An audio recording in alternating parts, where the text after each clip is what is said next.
ಮದುವೆ ಮನೆಗಳಲ್ಲಿ ಮಾಡೋ ಥರನೇ ಸಾಫ್ಟಾಗಿ ಉಪ್ಪಿಟ್ಟನ್ನ ಮಾಡೋದು ಹೇಗೆ ಅಂತ ನಿಮಗೂ ಗೊತ್ತಾಗಬೇಕಾದ್ರೆ ಈ ವಿಡಿಯೋನ ಕೊನೆವರೆಗೂ ನೋಡಿ. ಹೆಲೋ ಫ್ರೆಂಡ್ಸ್, ವೆಲ್ಕಮ್ ಟು ನಂದ ಸವಿರುಚಿ. ಇವತ್ತು ನಾನು ಉಪ್ಪಿಟ್ಟು, ಉಪ್ಮಾ, ಕೇಸರಿ ಬಾತ್ ಇನ್ನೂ ಹಲವಾರು ಹೆಸರಿನಿಂದ ಕರೆಯುವ ಉಪ್ಪಿಟ್ಟು ಮಾಡ್ತಾಯಿದ್ದೀನಿ. ಸೇಮ್ ಮದುವೆ ಮನೆಗಳಲ್ಲಿ ಮಾಡೋ ಥರನೇ ಮಾಡ್ತಾಯಿದ್ದೀನಿ. ಬನ್ನಿ ಈಗ ಹೇಗೆ ಮಾಡೋದು ನೋಡೋಣ. ಮೊದಲಿಗೆ ಒಂದು ಪ್ಯಾನ್ಗೆ 2-3 ಟೇಬಲ್ ಸ್ಪೂನ್ ಅಡುಗೆ ಎಣ್ಣೆ ಹಾಕ್ತಾಯಿದ್ದೀನಿ. ಆಮೇಲೆ ನಾನು ಇಲ್ಲಿ 1.5 ಕಪ್ ಆಗುವಷ್ಟು ಸಣ್ಣ ರವೆ ತೊಗೊಂಡಿದ್ದೀನಿ, ಉಪ್ಪಿಟ್ಟು ರವೆ ತೊಗೊಂಡಿದ್ದೀನಿ. ಅದನ್ನು ಚೆನ್ನಾಗಿ ಫ್ರೈ ಮಾಡ್ತಾಯಿದ್ದೀನಿ. ಇದನ್ನು ನೀವು ಲೋ ಫ್ಲೇಮಲ್ಲಿ ಒಂದು 4-5 ನಿಮಿಷಗಳ ಕಾಲ ಘಮ ಬರೋವರೆಗೂ ಫ್ರೈ ಮಾಡ್ಕೋಬೇಕು.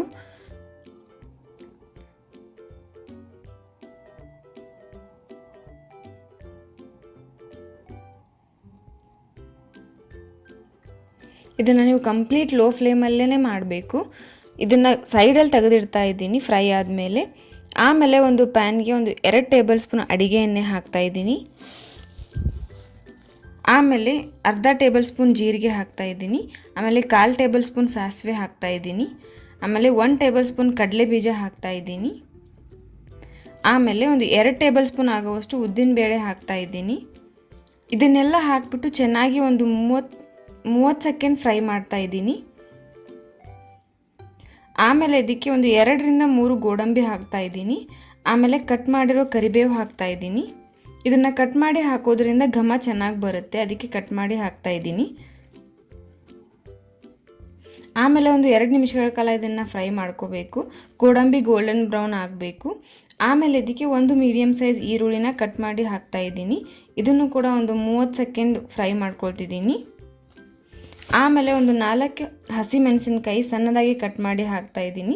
ಇದನ್ನು ಕೂಡ ಚೆನ್ನಾಗಿ ಖಾರ ಬಿಡೋವರೆಗೂ ಫ್ರೈ ಮಾಡ್ಕೋಬೇಕು. ಆಮೇಲೆ ನಾನಿಲ್ಲಿ ತರಕಾರಿ ಹಾಕಿ ಮಾಡ್ತಾಯಿದ್ದೀನಿ. ಅದಕ್ಕೆ ಗಜ್ಜರಿನ ಕಟ್ ಮಾಡಿ ಹಾಕ್ತಾಯಿದ್ದೀನಿ. ಇದನ್ನು ಕೂಡ 30 ಸೆಕೆಂಡ್ ಫ್ರೈ ಮಾಡ್ತಾಯಿದ್ದೀನಿ. ಆಮೇಲೆ ಹಸಿ ಬಟಾಣಿ ಹಾಕ್ತಾಯಿದ್ದೀನಿ. ಇದನ್ನು ಸಿಪ್ಪೆ ತೆಗೆದು ತೊಗೊಂಡಿದ್ದೀನಿ. ಇದನ್ನು ಕೂಡ ಫ್ರೈ ಮಾಡ್ತಾಯಿದ್ದೀನಿ. ನೀವು ಇಲ್ಲಿ ಬೀನ್ಸ್ ಕೂಡ ಹಾಕ್ಬೋದು ಕಟ್ ಮಾಡಿ, ಅದು ಕೂಡ ತುಂಬ ಚೆನ್ನಾಗಿರುತ್ತೆ.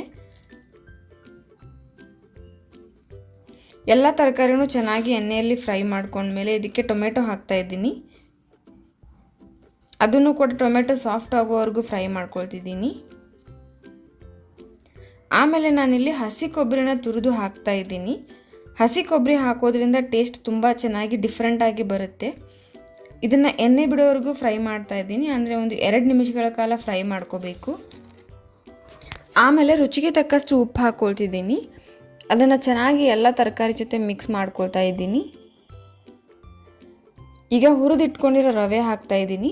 ರವೆ ಕೆಲವೊಬ್ಬರು ಮೊದಲು ಹುರಿಯೋದಿಲ್ಲ. ಈ ರೀತಿ ಇದ್ದರೆ ನೀವು 5 ನಿಮಿಷಗಳ ಕಾಲ ಈ ಸ್ಟೇಜಲ್ಲಿ ಫ್ರೈ ಮಾಡ್ಕೊಳ್ಳಿ.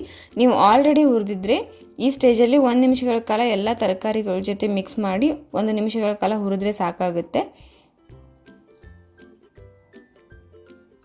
ಈ ಥರ ಎಲ್ಲ ಚೆನ್ನಾಗಿ ಮಿಕ್ಸ್ ಮಾಡ್ಕೋಬೇಕು. ಆಮೇಲೆ ನಾನಿಲ್ಲಿ 1.5 ಕಪ್ ರವೆಗೆ 4 ಕಪ್ ಬಿಸಿ ನೀರು ಹಾಕ್ಕೊಳ್ತಿದ್ದೀನಿ. ನೀರು ಹಾಕೋವಾಗ ಸ್ವಲ್ಪ ಹುಷಾರಾಗಿ ಹಾಕಿ, ರವೆ ಸಿಡಿಯೋ ಸಾಧ್ಯತೆ ಇರುತ್ತೆ.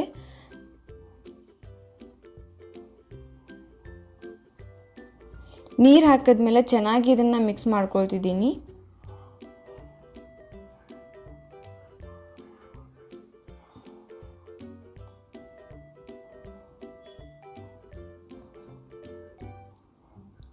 ಇದು ನೀರೆಲ್ಲ ಸ್ವಲ್ಪ ಹೋದ್ಮೇಲೆ ಲಾಸ್ಟಲ್ಲಿ ಕೊತ್ತಂಬರಿ ಸೊಪ್ಪು ಹಾಕ್ತಾಯಿದ್ದೀನಿ, ಕಟ್ ಮಾಡಿರೋದು. ಆಮೇಲೆ ಇದಕ್ಕೆ 1 ಟೇಬಲ್ ಸ್ಪೂನ್ ತುಪ್ಪ ಹಾಕ್ಕೊಳ್ತಿದ್ದೀನಿ.